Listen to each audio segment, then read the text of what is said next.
What's going on, everybody? Today's project, we are going to be replacing this thing. I don't know, it's actually part of the crankcase ventilation system. This is your PVC valve, positive crankcase valve, or ventilation something or another. So basically that relieves pressure in the transmission of the crankcase and actually in the bottom of the motor itself, because there's pressure that builds up. So I don't think it has anything to do with the transmission, so I don't know why I said that. But anyways, since I got this a year ago, I used some old line, and this has been snapped for a while. So we have to investigate and see what we need to do to take this off. And from my investigation, we have to disconnect this little safety clip. And then here's the 90 that goes into a purge valve of some sort of vacuum line. Then that goes into the intake, because this is your intake right here. So you got to remove these two lines, right? These two bolts right there with 10 millimeter. And that's just the bracket for your cruise control and throttle pedal. And then this just pops right off your valve cover. So we have the new part right here. This has to be a known issue because this is ready, available for like $8. So here's the new part. It's all one piece. It's snapped. It just gets old, I guess. This car has 119,000 miles on it, but it's still going. Antifreeze is up next on that, but yeah, so basically all you're gonna do is like a little knife, maybe a little pocket screwdriver, a pair of needle nose pliers, and a 10 millimeter socket to get these two 10 millimeter bolts up. So go hunt for your 10 millimeter. I'll let you guys do that, and we'll do some time lapse. We'll get this off.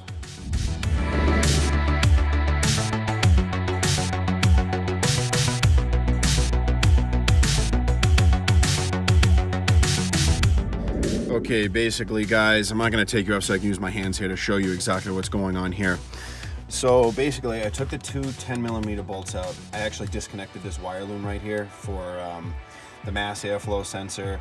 That's another sensor. There's tons of sensors on this motor, a lot of wiring. There's a sensor here that goes into this purge valve. It's all of this wire harness. And then the throttle body sensor, I don't know what that's for, temperature of some sort. It could be, I could be totally wrong. But anyways, right here is where the 90-degree bend goes into, which this is pretty dry rotted. I know you guys can't tell, I'll bring it up a little bit closer for you guys, but this is super dry rotted. This is just eventually about to go, but here's the broken part right here. Get the camera to focus. This goes inside the intake, and this is where it snapped off quite a while ago. So here's the broken piece, and we have the new piece that we're going to install. But the only thing I would suggest doing, which you guys saw in the time lapse, you can bend this out of the way just to pop that up, but I think there's another bolt underneath here. It's a little hard to get to, but like I said, you can bend this up a little bit and it actually will go right back into place once you bend it back down. It's not too bad. You just need a little clearance to get that out. And then it looks right here though, you can't tell, but this is a PVC valve that you could replace, but it's riveted, so I guess you don't change this ever. You can change it in the truck. So let's put the new part in, guys.